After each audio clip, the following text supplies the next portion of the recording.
you doing? Hey, why are you doing that? You pushing onto me? No.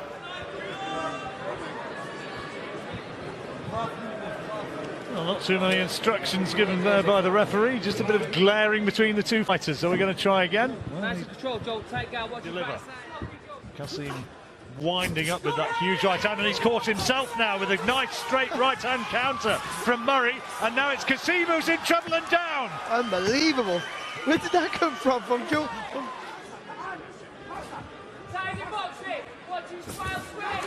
Oh, he's caught him again. Another right hand. And he's wrestled to the ground, saying it's not a knockdown. And the ref. Oh, great shot. Great right hand. And that might be good night. He's struggling upwards bravely, but the referee said that's it. And he was a peach of a right hand that did it. That one, and finding a great. Welcome back to MuzZza channel, the home of raw power, true warriors, and the unforgettable moments when arrogance meets reality. In this episode, you'll witness fighters who let their pride take control, only to be brutally humbled inside the ring. Every jab, every knockout, every second is a reminder that talk means nothing once the bell rings. If you love seeing justice served in the most explosive way, make sure to hit that like button and subscribe right now. Become part of the MuzZza family, where real fights and real lessons never stop. Fuck your beat up! Huni gets back to punching range, but he's happy to come inside and great.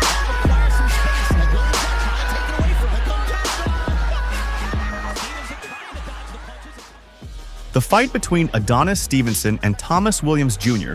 took place on July 29, 2016 in Quebec, Canada, where Stevenson stepped into the ring to defend his WBC light heavyweight world title. From the opening bell, both fighters came to make a statement. Heavy shots, wild exchanges, and pure intensity filled the ring. But after landing a few clean punches, Thomas Williams Jr. started getting a little too confident. He began taunting Stevenson, dropping his hands, dancing around and mocking the champion as if he already had the fight under control. What Williams didn't realize was that Adonis Stevenson wasn't just another opponent. He was one of the most dangerous punchers in the division, and he was only waiting for the perfect moment to strike back.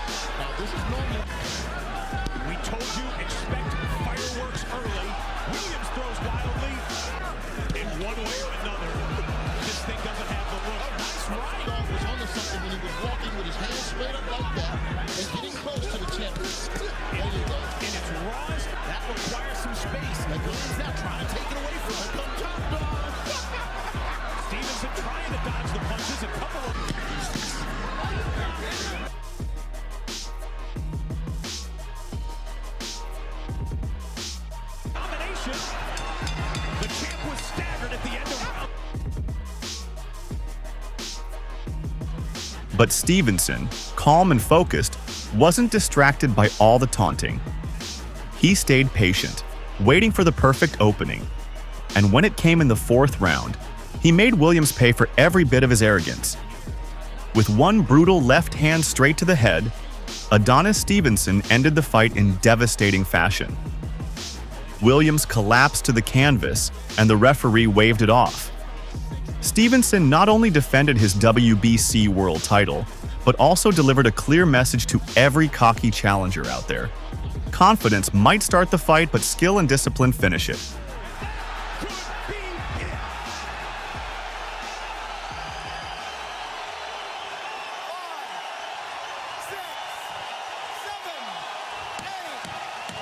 Stevenson didn't even need to see the count. It is over. Superman retains the championship belt. In December 2023, Devin Haney stepped into the ring to face Regis Prograis in what was billed as a huge clash for the WBC super lightweight title. Leading up to the fight, Prograis was full of confidence. He mocked Haney repeatedly, calling him a kid who didn't belong in the same ring with a real fighter. He promised to humble the young champion and show the world that Haney was overrated. 4 weeks away, it's a month away, and I'm gonna beat the fuck out Devin Haney, bro. Nothing he's gonna do is gonna work. Like nothing. I don't care what he does. It's nothing that he's gonna do gonna work. Like I feel like I'm fucking over him. I definitely feel like I'm a fucking over him. I know what you're getting into. Absolutely not, bro. Nah, you don't.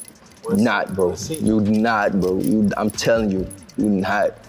I'm honestly, brother, I'm scared to look in your eyes, cause I'm gonna hurt you. You're not gonna do you a one-trick pony. You can't do nothing. That's you gonna see, bro. I'm gonna you a kid, bro. You gonna tell me I'm gonna hurt you, dog. I'm gonna hurt. I'm gonna hurt him. I'm gonna hurt this bro. That's it. I'm gonna hurt this nigga, bro. Okay. Y'all just scared, bro. Horrible. But as it turned out, those words would come back to haunt him in a way he never expected. From the opening bell, Haney took full control. His speed, precision, and movement completely neutralized Prograis, making the veteran look lost and frustrated. Every round, Haney picked him apart, landing clean counters and sharp combinations while barely getting touched.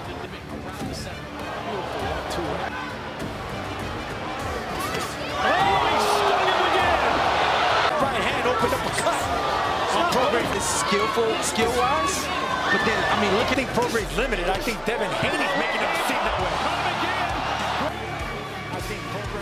way. Haney's dominance didn't fade for a single round. He kept punishing Prograis with sharp jabs, slick footwork, and perfect timing. It was a masterclass in boxing control. By the time the final bell rang, there was no doubt left in anyone's mind. The judges scored it a unanimous decision for Devin Haney. That victory not only silenced Prograis and his trash talk, but also cemented Haney's place as a two-division world champion, proving that skill, discipline, and focus always beat arrogance and empty words. By unanimous decision, and the new WBC Super Lightweight Champion of the World, Devin the Dream Haney! This fight between Justis Huni and Faiga Opelu took place in Australia, a heavyweight showdown that had fans buzzing with excitement. In the lead-up to the bout, Opelu came in full of confidence, promising to shock everyone and end Huni's undefeated streak. He claimed that Huni was overhyped and that he'd expose him once they stepped into the ring. But from the opening bell, it was clear that Huni was operating on a completely different level. His speed, precision, and timing immediately overwhelmed Opelu, who struggled to find any real answers. Desperate to throw the young 21-year-old prodigy off his rhythm, Opelu tried everything, taunting, smirking, and mocking Huni throughout the fight. But none of it worked. Every round only made it more obvious that Huni was in total control, calmly breaking his opponent down piece by piece while staying focused and composed. Yeah, they're both working hard. You can see the nice right hand there. Just keep it all. It was Huni that took the uppercut there. There you go, Opelu showing some bravado. Good. He's in great. Nice work. That is nice quality stuff from Justis Huni. And a left hook to follow as well. To the body and upstairs. Opelu leaves himself open. Punches right now. He's just buying time. He's letting the rounds go by. But Opelu's had his moments too as he takes a right hand. He's taking a lot of shots, Opelu. Now he takes a few. And he stands and mocks his opponent. From Opelu and Huni's throwing them nice combinations, but they don't look to be hurting Opelu really. Great work. Opelu. And now Huni gets back to punching range, but he's happy to come inside and throw that combination that finishes with a big right hand and goes to the body with a left hand as Huni and a right hand again. Yeah, punching it with great ferocity. By the 6th round, Opelu's corner had seen enough. Their fighter had taken too much punishment and had no answers left for Huni's relentless pace and sharp combinations. They made the only smart decision they could, throwing in the towel to stop the fight and prevent further damage. It was a decisive and humbling defeat for Opelu, who was left sitting in his corner, beaten and outclassed by the younger, sharper Huni.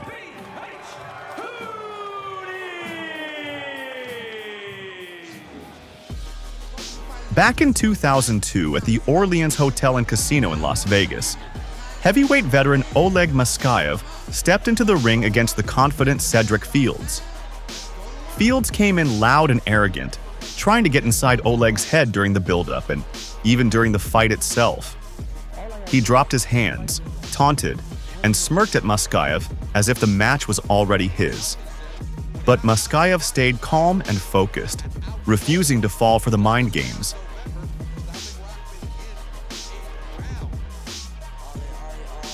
All Fields are trying to do is intimidate his opponent, but I don't think it's going to work.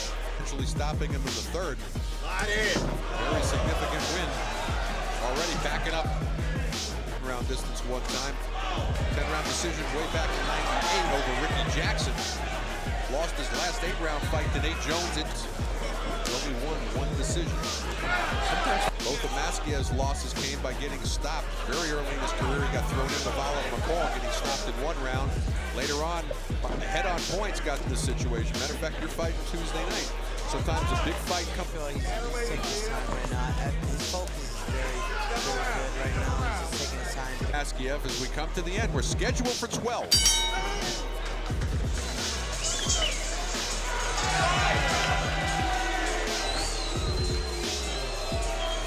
Maybe 11.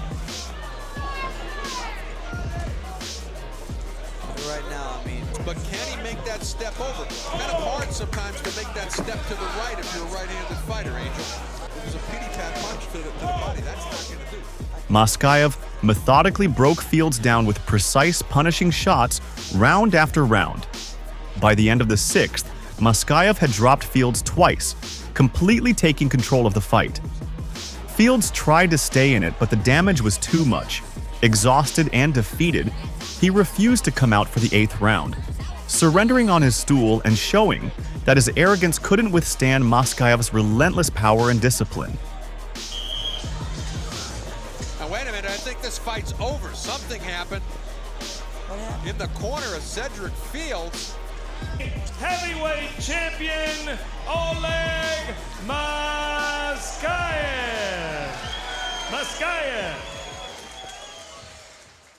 I'm